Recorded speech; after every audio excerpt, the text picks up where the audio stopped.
समाज में कुपोषण की समस्या, संतुलित भोजन बारे जानकारी न होना, नवजात शिशु व धात्री माता के सही आहार की जानकारी न होने जैसी समस्याओं से निपटने के लिए केंद्र सरकार ने पोषण अभियान आरंभ किया था, जिसके तहत महिलाओं व शिशु आदि को पूरक भोजन व देखभाल बारे जागरूक किया जा रहा है। इसी कड़ी में सिरमौर जिला में सामाजिक अधिकारिता विभाग 8 अप्रैल से 22 अप्रैल तक पोषण पखवाड़े का आयोजन कर रहा है, जिसमें ग्राम स्तर तक जाकर आंगनबाड़ियों के माध्यम से संवाद किया जाएगा, उन्हें पोषण बारे जागरूक किया जाएगा। आज पोषण पखवाड़े की लॉन्चिंग कर रहे हैं, जिसको हम इस अप्रैल माह में 8 से लेकर 22 तारीख तक पूरे जिले में अपनी सभी 6 बाल विकास परियोजनाओं में और उसके अंतर्गत 64 पर्यवेक्षक गृहों में और लगभग हमारे 1486 आंगनबाड़ी केंद्र हैं, सभी के माध्यम से इस पोषण पखवाड़े को आयोजित करेंगे।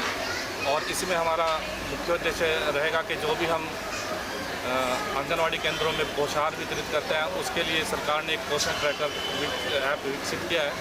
तो उसमें बाकायदा जो लाभार्थी है उसकी फेस रिकग्निशन के साथ एक आइडेंटिफिकेशन होगी, आधार लिंक से लिंक होंगे वो, और के राशन हम किसको दे रहे हैं और कितनी मात्रा में दे रहे हैं, सब एक पोषण ट्रैकर में दर्ज होगा।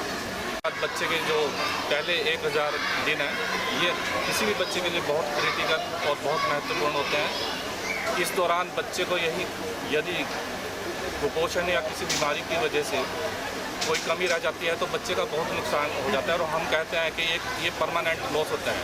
जो इस दौरान अगर कोई बच्चे के स्वास्थ्य में कमी आ जाती है तो वो एक परमानेंट सारी उम्र उसको इफेक्ट करती है।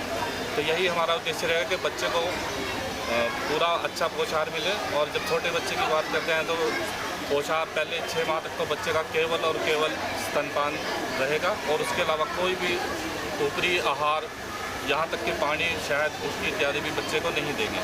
वजन के बच्चे कुपोषित होते हैं, लेकिन अब हमारा ज़्यादा वजन भी बच्चों में कुपोषण का कारण, जिसको मोटापा भी कहते हैं, ओबेसिटी, तो ये भी एक बहुत चिंता का विषय है। इस विषय में भी हम बच्चों, महिलाओं और पुरुषों को भी हम जोड़ेंगे कि ये जो ओबेसिटी है, और इसके लिए अपना खाना पीना सही रखें, और खाने पीने में जो भी हमारे पास आसानी से उपलब्ध हरे पत्ते वाली सब्जियां, फल, फ्रूट जो हमारे स्थानीय रूप से उपलब्ध हैं, उसमें का विशेष ध्यान रखें, और जो ऑयली और पैक्ड फूड है उससे थोड़ा परहेज करें।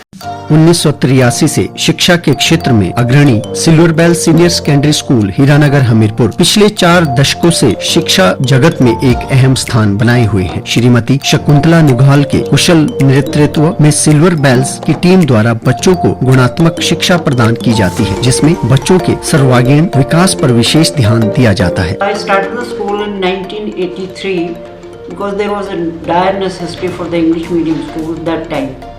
So previously I was hesitating, but still I started the school with 3 children, but it flourished on very well, and that was because of the cooperation of the staff as well parents. They did all the efforts to take the school up and flourish it very well, and we excelled in all the spheres, cultural activities, outdoor activities as well as the education activities. Super magnet group की सहभागिता से silver bell school में दी जाती है बच्चों को विभिन्न प्रतियोगी परीक्षाओं के लिए कोचिंग, और नौनिहालों के लिए अत्याधुनिक सुविधा से युक्त बाल वाटिका की सुविधा भी उपलब्ध है। बच्चों के लिए स्कूल द्वारा ट्रांसपोर्ट की सुविधा 15 किलोमीटर के दायरे में दी जा रही है। गौरवमयी अतीत से सुनहरे भविष्य के निर्माण के लिए प्रतिबद्ध सिल्वर बेल्स स्कूल में आज ही अपने बच्चे के लिए सीट बुक करवाएं।